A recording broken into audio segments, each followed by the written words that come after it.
good afternoon, good morning, depending on where you are. And welcome to our first Ask the Expert. And in this case, we're talking to Christine Miller, and she'll be talking about emergency management to resilience. Quick introduction for Christine. Christine has a lot of experience, many years of experience. Probably impolite to specify how many, but she's brings a wealth of experience both nationally within Australia and internationally. She's worked across risk, emergency, and business continuity management. And we were talking, Kristen and I have known each other for quite some time. And she's one of the rare people that brings experience across that whole spectrum of emergency management. So she's been in the planning space, she's been in the response space, she's been in the recovery space. She spent a lot of time doing emergency simulations and exercises to build capabilities and skills. And I'm hoping tonight that Christine will also be differentiating for us the difference between lessons learnt and lessons identified. It's a deep passion of mine, and I know Christine and I have spoken about it on a number of occasions. And if everyone will indulge me, and if you won't, I'm going to ask the question anyway. Chris, before you kick off with the 4 key points that you're going to address tonight, maybe you could tell us a little bit about your journey through emergency management, how you started in emergency, and how you've moved into broader organisational resilience. Over to you, Chris. Thanks, Andrew and Maria, and thank you to all these generous people who've made time in their busy schedules to hop on tonight. Or it's night for me. It's possibly afternoon or evening, morning for some of you. The idea of Ask the Expert came from some work I've been doing with the Global Supply Chain Council. They've been running Ask the Experts sessions, and I thought it might work well for the Institute of Strategic Risk Management as well. So that's why, sort of my idea or a copied one, well, you can do it. Even if it does seem a bit overstating to refer to me as Ask the Expert. But as Andrew says, I've been at it a long time. And I was sort of born into it.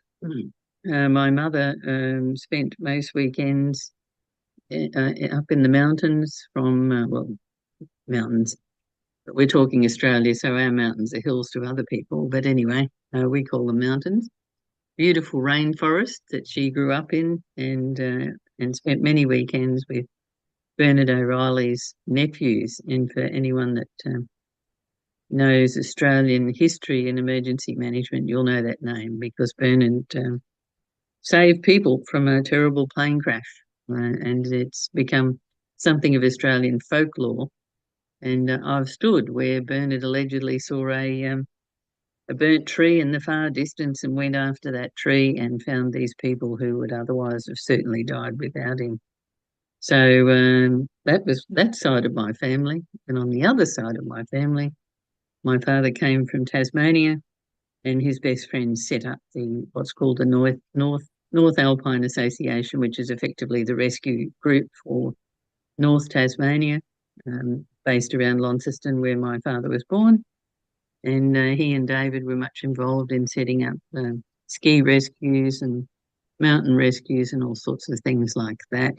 And then he came to Queensland, courtesy the RAAF, and met my mother. And as I say, the rest is history. So I grew up with parents who loved the mountains, and it was sort of almost predestined. It was probably in my genes that I'd be an emergency manager. So then I joined the police, and before you know it, I was teaching search and rescue in the same mountains that I spent so much of my early life in as well. And that moved me into counter-terrorism, and then subsequently, so they're the people not from Australia, they're the biggest exercises we run in Australia. They're real time with the military, police and other people involved. And it's quite an interesting experience standing across the table from the SAS, planning some of their exciting activities. And in those days, the SAS used to split forces and have some of their colleagues play the terrorist roles in those exercises, which you can imagine. They got up to a lot of mayhem and made it rather interesting for the people on the so-called white hat side while they were playing black hats and really enjoying it. I can assure you they did. More recently, I've been involved in major recovery activities such as the Bali bombings, the Indian Ocean tsunami, and so on, London bombings, and so it went. And then some offshore work courtesy of the World Bank and Asian Development Bank, working on mostly the health sector for World Bank and the Asian Development Bank, some in-house preparation in their business continuity space, working on an earthquake scenario, which was quite fascinating. And I used to spend, when I was president of the Australasian Institute of Emergency Services, used to spend a month in New Zealand with our members there, attending one of their excellent programs in emergency management training at Massey University. So, yes, I just keep bouncing about the place, following the opportunities where they arise. But you're right, Andrew, lessons management is one of my hobby horses. I got sick and tired in 54 years. Yes, I don't mind saying.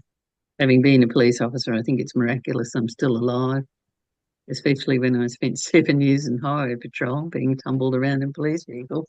It's really amazing. Anyway, in that time, I got sick and tired of the same old lessons not being learnt. So when I started to discover what the military had been up to, and if you look carefully at the history, it seems to date back as long ago as at least World War II, where the Americans were putting out what they call combat bulletins. And they were trying to avoid making the same mistakes over and over and over again in WW2. They got a bit more sophisticated by the Korean War, and in 1985 they actually set up a sort of academy called CALL to do better in this space. And then that sort of morphed into NATO, the UK, and Australian military and New Zealand military picked up the same ideas. They obviously have done some of those overseas postings and brought it back. And of course, the emergency managers went, hey, this looks good. We should pay more attention to this. And then it's gradually moved into business continuity. So the important distinction is lessons identified can come reasonably early in the process, but lessons learned take a lot longer. And I was proudly looking at a wonderful example of lessons learned from my time in Africa. There was a 90-minute call-out time for ambulances to the South African border from Mbabane, which is the capital of Eswatini, formerly the Kingdom of Swaziland. Now the Kingdom of Eswatini, as the king decided to change the name. But nonetheless, they still had this severe problem. A 90-minute call out for an ambulance, even under lights and siren, is way too long. And before I left my time in Eswatini, they took me to a 30-minute run business as usual, or 15 to 20 minutes under lights and sirens. So it's wonderful to see the ideas about lessons learned really being learned and the investment to make it so. Something from you in here. Okay, so that's a bit of an introduction, very quick snapshot of where it all came from and some things you might like to raise. And the 4 items we have here, unless there's any questions, I'm happy to go on with those, Andrew. I think if you just go on with those 4 points, Chris, and then we'll open the floor up. Sure. So the 4 points that we were promising you, so to speak, emergency and disaster management, early operational years, well, I gave you a bit of that, and crisis centre activities. When I was positioned on a part-time basis, in those days it was part-time, in the Emergency Operations Centre for the Australian Government, they were they were not expecting any women. So they put the women's facilities on the fire escape. So you had to have a security pass if we had any women guests, which did cause some mirthful moments. I remember one legendary moment when we had a UK superintendent of police, a woman, come to visit with us and asked about where should she find the bathroom. And I said, I'll have to accompany you because the security pass. And she said, in a very plummy English accent, perhaps she had a public school background. Yes, Laurie's shaking his head. He's possibly met such a woman. And saying, well, I haven't been accompanied there since I was a toddler. And after a few sessions of this, the boys did ask me why it was we seemed to take a large amount of time there and usually returned laughing. They thought it might have been about them. But women in that space were, as Andrew's pointed out, quite a rarity, and the facilities never anticipated that there'd be a woman doing that kind of work.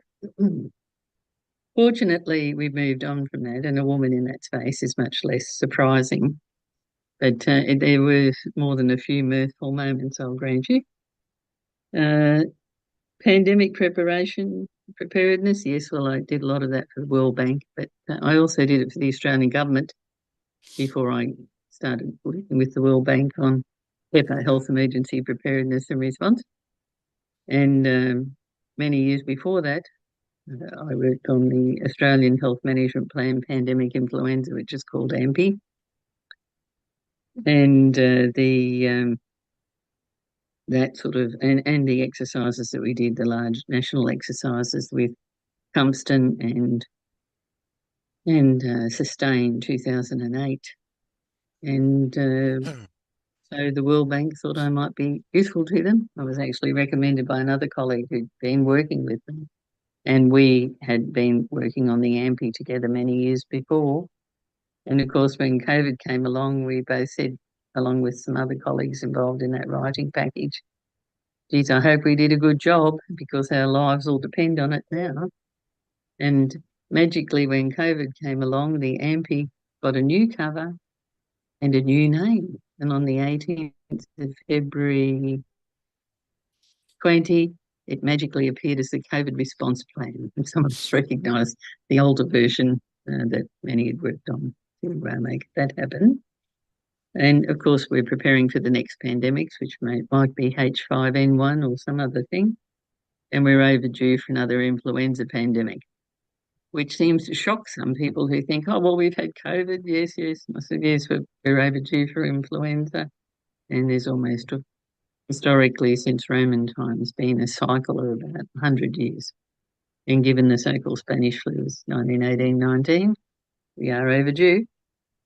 Enterprise risk management and business continuity. Oh, geez, you've got the small topics there, Maria. You really wanted to test me out with some of the big ones. I've been working on a package of training for a UAE training provider, some online training in enterprise risk management. So that's a fascinating set of, yes, indeed, Sherilyn, fascinating set of challenges, and one that too many businesses don't do as well as they might. Just recently, I was counter-pasting on LinkedIn about somebody talking about black swans, and I was stamping my little feet like a little grey rhino, courtesy of Marcel Walker's great book, saying, hang on here, a lot of these things, there were weak signals, or sometimes not so weak signals, that if you were looking for them in quality enterprise risk management, you would have picked it up. And recovery operations and case studies, well, goodness, which ones would you like to hear about? Too many stories, and we've only got an hour or 45 minutes at most left. But which one would you like to hear about? Sorry, Okay. guys. Good morning, everybody from United Kingdom, London. What I'd be interested to hear is, and I'm talking about how we're getting funding. That's the commercial aspect of a crisis. So we've recently conducted, and Fegan on the line should be pleased to hear this. We've recently conducted a multi-agency marauding terrorist attack exercise at one of our big estates in London. And the learnings that we got out of that was regards to resources. We have trauma medics there. We had the London Ambulance Service, representatives from the London Firearms, etc. And it did show that particular estate was understaffed. So I know we're talking about a smaller sort incident, but I would be quite interested to understand how you take those learnings and how you convince others to actually pay into that. Does that make sense? Mm-hmm. Sure does. Well, often one needs to think about the investment in preparedness, but also just to take a couple of steps back too. When the COVID came along, we made some terrible tactical errors in Australia by not understanding cultural issues and quarantining some buildings in multi-story residential buildings in Melbourne. Andrew will be familiar with, and sending in meals that weren't halal and these kind of stupid things. So often it can be quite small things that seem small but are very important to the client group. And just thinking hard about those things, preferably in advance. I think one of the problems in emergency management where we're still quite underperforming would be a fair statement. In Australia, it's argued that we spend over 90% of our emergency management budget on response. So it makes preparedness and recovery a sort of afterthought. And yet we know that recovery is a long tail. So if we could only invest in preparedness and having, not so long ago, stepped down as president of the Australasian Institute of Emergency Services, I can tell you that my members are rather sick and tired of being at the bottom of the cliff. And they'd like a lot more effort at the top of the cliff, a lot more preparedness, a lot more prevention, a lot more thinking through. And that's why some of this enterprise risk management is so important, to actually think through what truly are the hazards and what could be done to address those hazards before they manifest themselves as some sort of unpleasant, disastrous event that needs a whole lot of expensive response and provides a whole lot of suffering to the people directly involved. Chris, I'll just go to a question from Ewan in the chat, and he asks, the challenges of learning lessons, can psychological profiling of key decision makers help, i.e. to identify those who are responsive to advice and third-party experiences and those who are not? Can you see that question, Chris, or do you want me to reread it? No, it's okay, I've got it. Thank you, Ewan. You must have looked again at my resume and seen that my first degree was in industrial and organisational psychology. But I don't think I've ever been able to practice it well enough for some of these characters I work for in leadership roles, particularly at senior levels. They have their own agenda, and you just do your best to try and influence them when you have an opportunity to do so. But some of them, no matter how reasonable your argument is or well reasoned it might be, they're not buying it because it's not sort of politically acceptable to them at that time. But again, as I said to Johnny, it's hard sell, but we keep trying. And we keep trying to influence people, hopefully for the better, and with variable success.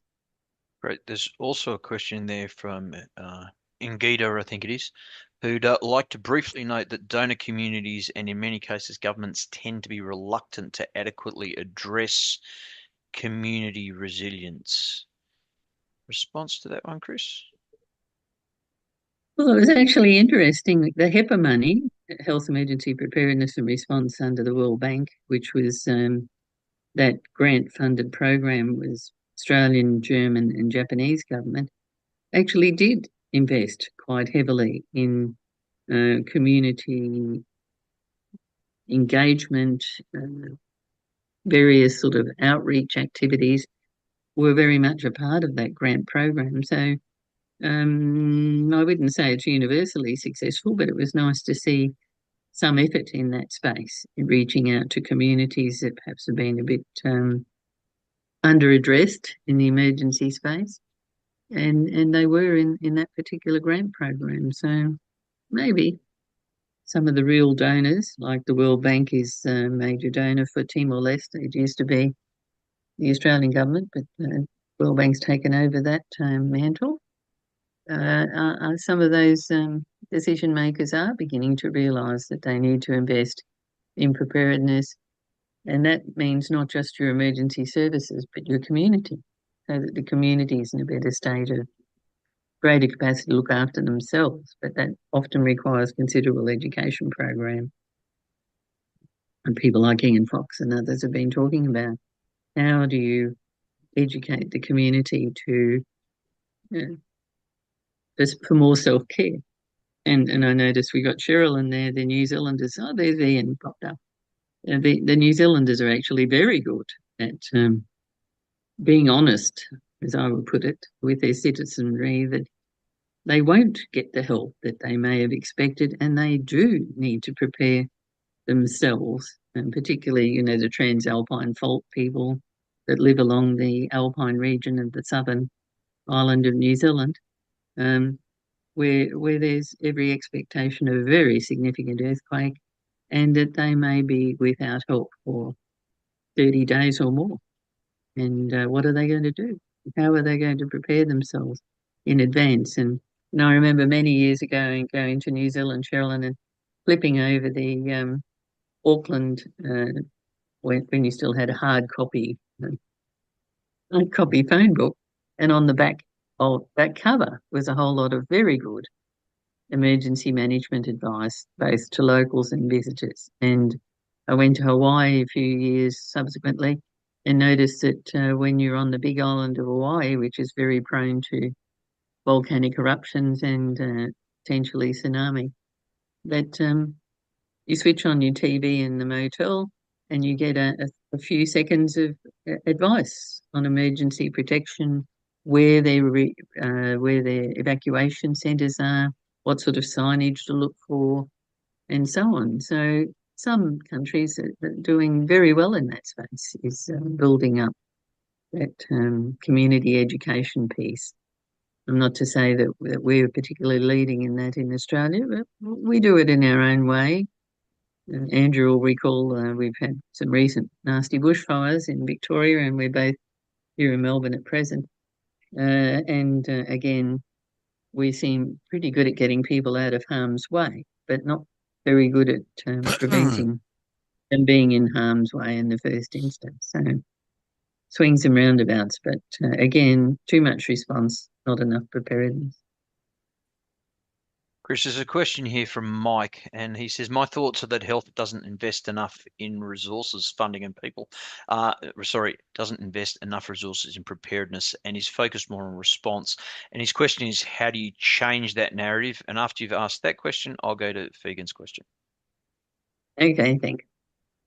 Well, yes, indeed. When you work in the health sector, it is all about response and minimally in the preparedness phase.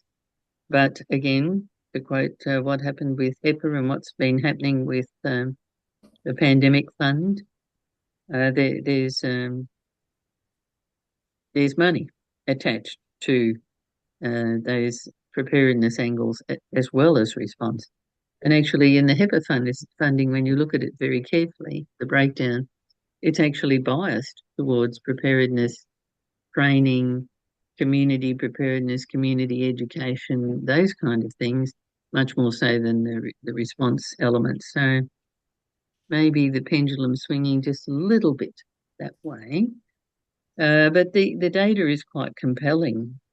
Preparedness is a good investment, and the return is excellent compared to the high cost of response and recovery. So sometimes the dollars do talk. And for someone that's been engaged by a lot of people called chief financial officer, usually when they get adverse audit findings on their business continuity, you talk to them about return on investment and they immediately pay attention. So it depends on who your audience is, how you can get that across. So yes, the health sector is still agreed, self-evidently focused on response, but some parts of it and some funding is going the other way a little. Right, so the question from Fegan is, with global instability, we are all finding ourselves in community resilience has become even more important than ever. Governments, local government, and communities need to catch up and prioritise community resilience, and emergency planning and preparedness should be high up on the agenda, never an afterthought, and material for more lessons to be learnt. Before you say anything, Chris, Fegan, for your knowledge, here in Australia, we have a federal government, a state government, and then we have local governments, because an extra layer of government is always helpful. And that causes a massive debate between who's in charge of what. So, and the state governments aren't required to comply with what the central government wants them to do. And sometimes the local governments are, and sometimes the local governments aren't. So that introduces a whole new level of fun. So Chris might want to comment on that as well. Oh, thank you, Andrew. You're reminding me of when I worked on national crime prevention policy that magically became a national community safety policy, and it was launched by which one was it? So many prime ministers. Actually, it was launched by Howard. Come to think of it, I started working on it with Keating, and they're on different sides of the political spectrum. But it was very interesting there because we did have to engage with the three spheres. They don't like to be referred to as tiers of government. And the local government folks said, well, no, crime prevention, that's a state responsibility. It's not a Commonwealth responsibility, it's a state responsibility because they look after policing in Australia. So, but when we turned the discussion around to community safety, well, it was pretty hard for local government to say, oh, well, no, we're not interested in community safety. Of course they are. And often local government in Australia complains that they're very much the poor cousins. I remember some years ago, David Longy, one of your former prime ministers, Sherilyn, in New Zealand, said about somebody said to him about whether New Zealand should become a state of Australia, and he said, under whose constitution? Because New Zealand only has two spheres of government and we have to manage three. So for those of us who've worked in all spheres, it's an endless challenge to try and bring them together, get them onto the same page. They're not always naturally friendly groups. And in national crime prevention, community safety, we managed to bring 100 of them together at a major conference, which is the start of that national policy. And we were talking about awards, and Andrew, I got all these awards, which is very embarrassing. I've always seen myself as a behind the scenes fix-it person, not up front receiving awards. And often I've run away from people trying to give me awards. I remember going on holidays to avoid some awards on a few occasions. So my team got the award and I didn't have to be present. So yeah, there's some real, but coming back to the more important point is the tensions between those spheres of government and getting them aligned and working together in the best interest of the Australian or other communities can be a struggle because there's such endless tensions. For those less familiar with Australia, we have a constitution that's all about states' rights, not human rights. And we don't have a Bill of Rights because, heavens, historically when the Federation occurred in Australia, the states were the powerful ones and they wanted to keep the power and not give it to the federal government. So, and there's no mention of local government or the Prime Minister in the Constitution. Wonderful. Chris, the next question's from Tom Rollinson, and he's made the comment, in industry, we formally appoint named people as control owners to ensure the preventative measures to avoid whatever the unwanted event are in place. Does this occur in government in your experience? And to your earlier point, it focuses on prevention rather than the response. Over to you, Chris. Interesting idea. Controllers. Okay. Not familiar. I think control owners. Control owners. That's control owners. Rather than a controller, formally appointing a control owner against the risk. Oh, okay. Yes, well, we certainly do that, particularly in the business continuity space. Who is the owner of this time critical business process that we're trying to save? But I've just recently started with another business, waste management, Cleanaway, and modern businesses are so interdependent. It becomes very difficult to actually identify who is the business owner of some of these most time-critical business processes, because there's so much integration, both in terms of IT as well as actual business practices and inputs and outputs, both internally and externally, because we've outsourced so much of businesses now. It really makes it quite difficult to determine who is responsible for X, Y, and Z. Right. David has asked me a question, but I think you'll have input on it as well. The Australian Emergency Management Institute at Mount Macedon was widely recognised as a global centre of excellence. It was closed in 2022 as part of the National Emergency Management Agency restructuring. Any lessons from that? So I used to spend a lot of time up at Mount Macedon, not only because they did an excellent roast on Wednesdays and great fish and chips on Fridays, but I was involved in the development of a lot of doctrine there.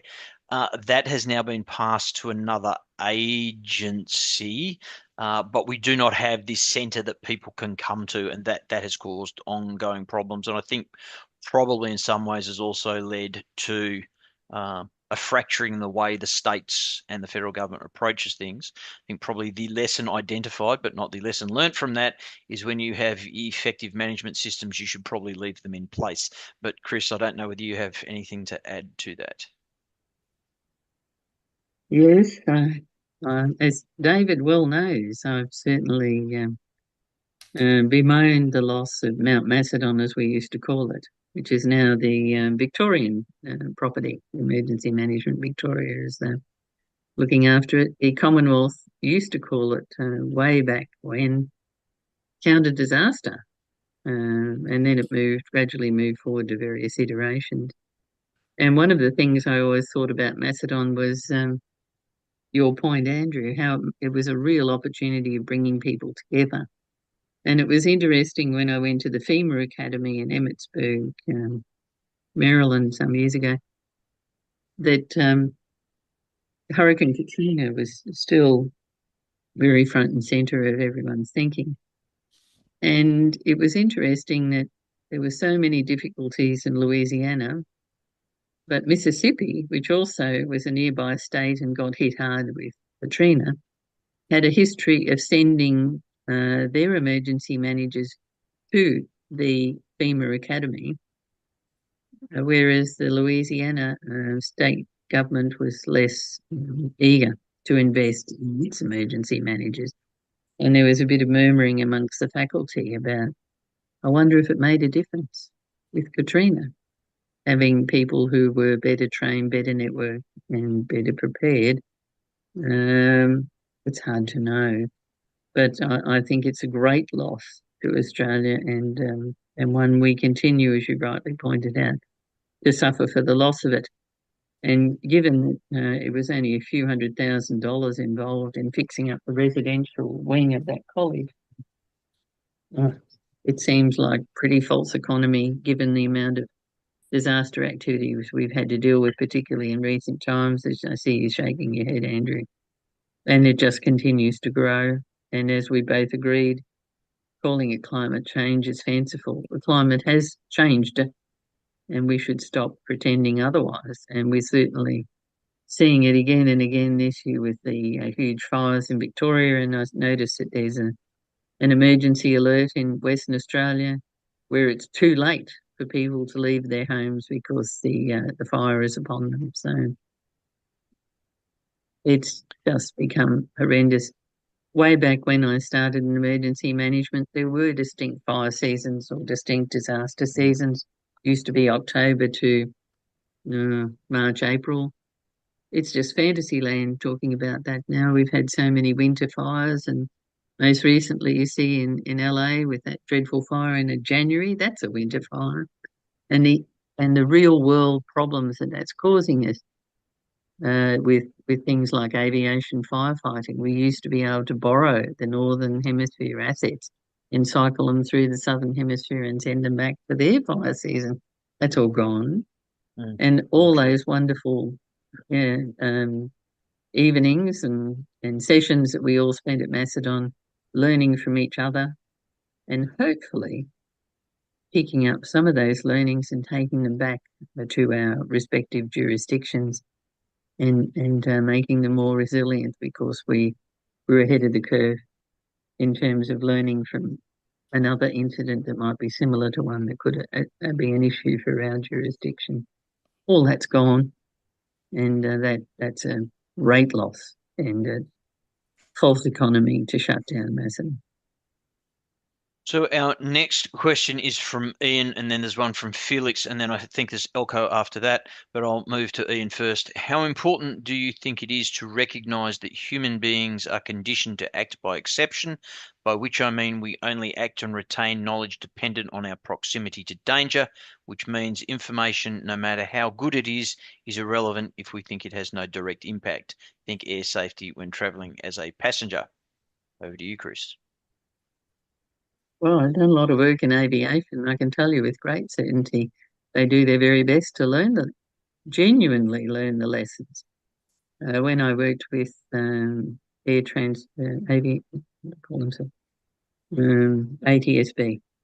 Australian Transport Safety Bureau, on their business continuity plan, there'd been a nasty air crash off Brazil, and it was an Airbus of a type that we flew a lot in Australia. They were very interested in learning what the hell happened to that Airbus in case we had to put out safety bulletins and make changes. So a lot of work I've done over the years has been involved with trying to learn lessons. I'm not sure we've always been successful. I remember reading Piper Alpha, King's Cross Station, all sorts of incident royal commissions and significant inquiries in the hope. I was tasked at one stage when I was Work Health and Safety Inspector in Queensland with looking at things like Piper Alpha, King's Cross Station against our legislation and our codes of practice to see if, and my tasking from the boss was, if this were to happen here, would our legislation and codes of practice, if implemented, have made a difference for the better or at least a similar outcome? And if it's worse, what amendments would you recommend to try and strengthen our position so that we didn't find ourselves in the same difficult situation? King's Cross Fire, wooden escalators, lots of rubbish accumulated underneath the escalators. And of course, in Australia, we generally have steel, metal escalators, and we actually have codes of practice that require rubbish collection from underneath the escalators. That was even before King's Cross Station, but that got strengthened because we realised that that was a potential hazard. So I've spent a lot of time in the let's learn from everybody else, and also in the aviation sector. And I can assure you, my experience both with Air Services Australia and ATSB, the Air Crash Investigators, if anybody I've ever worked with has devoted vast sums of effort and energy and investment in learning lessons, it's those groups. So if you're a frequent flyer like David, I, and just about everyone else on this call that I recognise, be assured that these people invest a lot of time in trying to learn from each other and protect the flying public. I think perhaps Ian may have been thinking about the lack of attention passengers pay to the safety brief. I think that's what I think when he said think air safety when travelling as a passenger, it was yes, nobody pays attention. They all doze. Recently on a flight and they refused to take off because the people in the exit aisle had not been paying attention. They had to rebrief them. All right. They said we won't take you haven't been paying attention, so we're going to rebrief. Not people weren't very happy. But I will move to Felix now. Well, hang on before you leave. Oh, sorry. Yep. Talking about safety briefings, I remember flying from San Francisco to Sacramento, which is in Australia. It's much like flying between Sydney and Canberra. A lot of public servants on that flight, and it was a small aircraft, and all of a sudden the captain came out of the cockpit and started to do the safety demonstration And I noticed the usual, public servant way of tapping away on their laptops when they hop on the plane. All of a sudden they stopped and they put the biro in the rack. And I thought, hmm. So I paid more attention. This is very odd behaviour. I've seen nothing like this between Sydney and Canberra with lots of public servants. So between San Francisco and Sacramento. Hmm. And then when the captain started explaining, well, if you haven't been in a car since the 1960s, you won't know how to put on the seatbelt. And this is a small aircraft, so we don't have life jackets on this aircraft. We got flotation cushions and pulled one off the seat and gave a demo and said, well, you better hope that we don't go into the Sacramento sewage treatment works because that's on the flight path. It's landing this aircraft at Sacramento. It was just one, the poor fellow, if he gave up flying, he could always be in the comedy routine. And I noticed some airlines like Air New Zealand, we'll be talking to Laura tomorrow, have invested a whole lot of effort in making their safety demonstrations more engaging. But way back when, I remember being part of a team that grizzled to the airlines about their card. You pull it out of the front of back of your seat pocket thing. The old cards way back when, and when they're supposedly showing the passengers departing, the passengers weren't running. If you look at the new ones, the passenger looks like they're at least trying to make a quick escape. So, yeah, there's a whole lot of science in that evacuation. And the A380s, for instance, for a long time they weren't authorised to fly because they couldn't get everyone off the aircraft in 10 minutes, which is required for the fire safety requirements. So they had to look at where the positioning of the exits were. So it's a real science, that whole space. It's not quite as uh, yes, the passengers don't always pay attention, but some airlines have invested a lot of effort to engage them more, and some of them have even had very entertaining pilots that manage to engage people who'd otherwise probably, who cares? I'm going to go to, we've got three questions here, so we've still got a few minutes quite a few minutes to answer them. The first one's from Felix, and then I'll go to LK.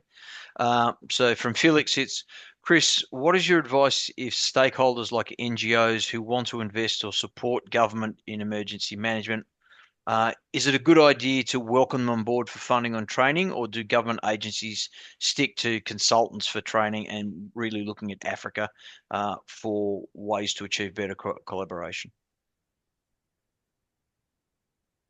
Oh, that's a big question.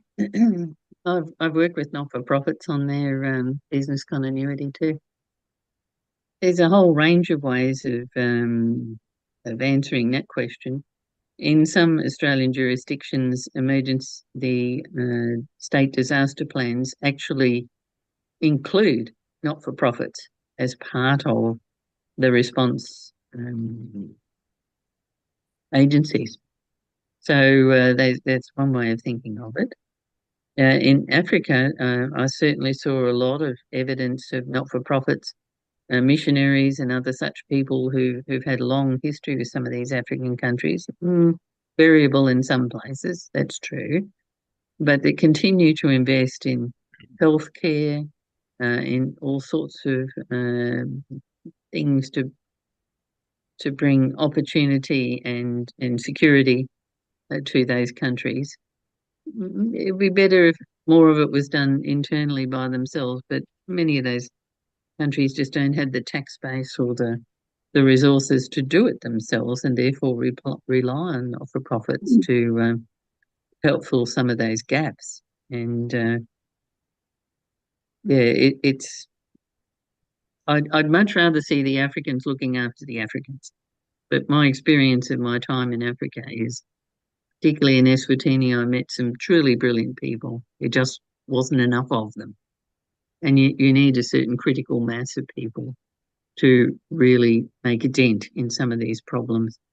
And when you've got a country with 47% unemployment and still variable education, even though many of the leaders, they'd been to Harvard and and other great learning institutions and brought all that knowledge back to their country and worked incredibly hard to do the best for their people. Just not enough of them. So I'll move to Elko, who asks, are there any formal mutual aid agreements in Australia within and between different states and within and between local government entities? If so, what were the downfalls and benefits when they were implemented in practice? Another big question, LK, goodness. Yes, there are formal agreements, definitely between jurisdictions. And this recent set of fires you've had in Victoria, you've been welcoming people from Canada, New Zealand, and other places to usually in the command and control and aviation tasking, because you tend to run out of those people fairly quickly. But also in real firefighters, some of them specialist firefighters. I remember we winched in some dry firefighter experts from North America when we had some Wallamai pines exposed to fire, the potential of fire, and they're very historic, ancient trees. They've now got different measures to protect them, rather than relying on some very brave people to be winched in to do so. Their location is sort of something of a state secret. But we do have jurisdictional agreements that are not only within Australia but beyond. And we've gone to Canada and the United States and other people, New Zealand frequently to help one another. And of course, back to lessons, it provides lots of opportunities. So, for instance, one of the fires that Australians went to were peat fires in Canada, and then we had peat fires in northern Tasmania. And some of the learnings from how to manage those peat fires in Canada were helpful in the Australian context when we had similar soil conditions and similar fires here. So there is quite an advantage in this sort of jurisdictional sharing and bringing people from those jurisdictions to assist us. You never know, they might learn something too, and we've definitely learned something from going to their jurisdictions. There's lots of mutual aid agreements. For instance, Christchurch, after the bad earthquake there, we sent Sydney Water and all sorts of capability, because they still had the liquefaction problems post that nasty earthquake that kept clogging up their water, both the fresh and black water. So big history of mutual aid in Australia and beyond. And Shanda has a question around BC. So there's a lot of there's a lot of theoretical guidance on business continuity standards, but far less practical direction on implementing a business continuity management system in a real organization. From your experience, Chris, how can practitioners bridge this gap in practice? And second question, how should emergency response be effectively integrated into business continuity management systems rather than treated as a separate parallel discipline? Yes, well, they're two big questions too. I remember when ISO 22301, which is the relevant standard for business continuity, first came out. It's a certifiable standard. Some of my colleagues said, oh, woe is us. They won't need us anymore because there's the standard. And I said, oh, rubbish. They'll need someone to interpret the standard. So there's still a real issue between, what's written in these documents like those standards, even the good practice guide from the BCI, Business Continuity Institute, and similar documents from DRRI, Disaster Recovery Institute. For those of you not familiar with business continuity, it's both of those, the BCI and DRRI, that accredit and certify business continuity managers across the world. And there is a real problem in turning those words of wisdom into useful realities for clients. But I do find too often that some of my colleagues seem to turn in business continuity into a brain surgery. It's it's a lot simpler than some of them are making out. And I often go into places and see my predecessor consultants coming in and go, why did they make it so hard? Perhaps because I come from an emergency management background. Uh, 20 years ago, last November, I was given a 3-month posting by a Family and Community Services Deputy Secretary, Deputy CEO, to see if I could make the transition from emergency management to business continuity. Well, we know how that worked out. 20 years later, I'm still at it. Business continuity is very sticky. But I do encourage people to make it simpler rather than more complex. Because if the plans and procedures and what you're up to is too complicated, people won't do it. So you need to really ratchet back on some of the paperwork and focus on what people will do and give them checklists. I have a simple saying to many colleagues: you want the most expert people to write it for the least expert people to do it. And I'm very much a checklist person. So I tend to have like PPRR or 4Rs for you, Cheryl, and a very simple model where we look at what are you going to do to prepare? How are you going to respond in different timelines? You know, what are you going to do in the first 24 hours, first 7 days, and so on? And then how are you going to get back to business as usual, or more likely a new normal after some significant disruption? So I hope that gives you a few tips. And there was a second question, Andrew. The second question, I've just got to go back up to it. The second question was in relation to, now I've lost the question. It was in relation to emergency response and how you better Yeah. integrate that into business continuity rather than seeing it as a separate discipline. Well, it isn't for me. I can't help myself. Too many years in emergency MBC, it just falls across. But I have got a nice simple model where I encourage people to think about it in these terms. First off, you're trying to save people, safety. So that's the emergency management element. But while that's happening, you'll be starting to switch on your business continuity, as in starting to save the business. So sometimes I actually run exercises such as the fire evacuation's underway, and I'll start messaging the ECO, the Emergency Coordination Team, Business Continuity, whatever they might call themselves, Crisis Management Team, Incident Management Team, while they're in the stairs going down the fire escapes. So I actually bring it together and quite actively talk about how you integrate them. But I also talk about handover. So when emergency management hands over to business continuity, so we factor that actually into the plans so that there is a clear handover if possible. It just depends on the nature of the incident, whether that is possible. But it helps. A simple model where look after your people, look after your business, but bring them into alignment as quickly as you possibly can. Right, we're down to about 8. What are we down? We're down to 6 minutes, so we want to stick to time. But David has made a comment here that I'm sure you will appreciate the opportunity to comment on.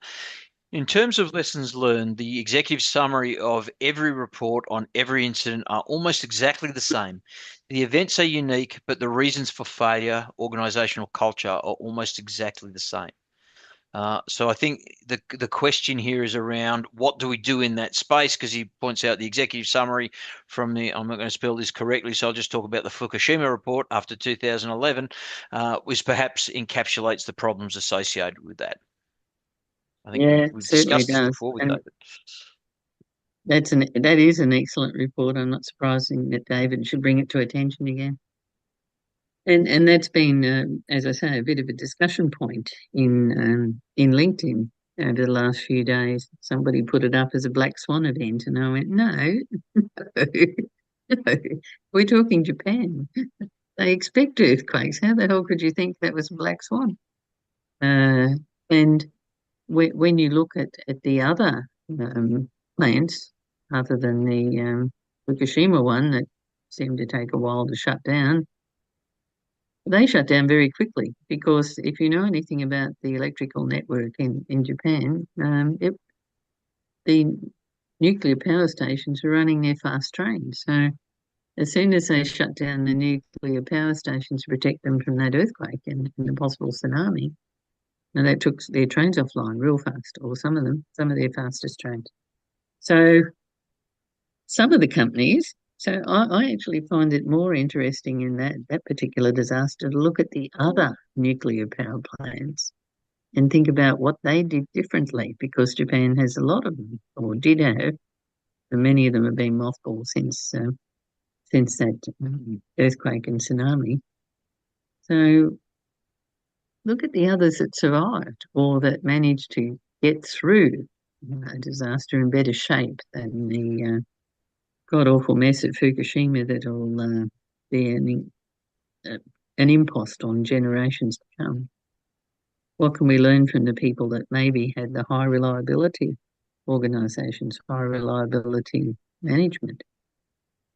I think sometimes we tend to focus on the failures when we should actually be looking at the successes, and that might be where the real learning lies.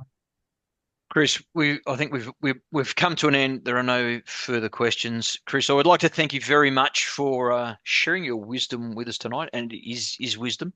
I truly appreciate the plan developed by the most expert for the least expert. Since having a discussion with you about business continuity, I've used that in my own organisation.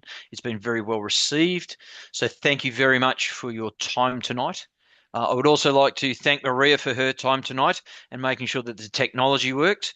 It makes the life of both the chair and the presenter so much easier when the technology works and you don't have to worry about pressing, or remember in my case to press the button. I think finally for Maria and David, perhaps you have your next ATE topic. Lessons is a big topic. It's a very interesting topic, and I think there's probably a lot of people that would enjoy the opportunity to have somebody speak about lessons as we move forward with that. Ladies and gentlemen, thank you very much for your attendance tonight. If we could all do a virtual or actual round of applause for Chris, that would be fantastic. And on that thought, I hope everybody has an enjoyable day or evening, depending on where you are in the world. For those of you that are heading off to bed, have a pleasant night's sleep. For those of you that are going to work for the rest of the day, I hope you enjoy that too. Thank you very much.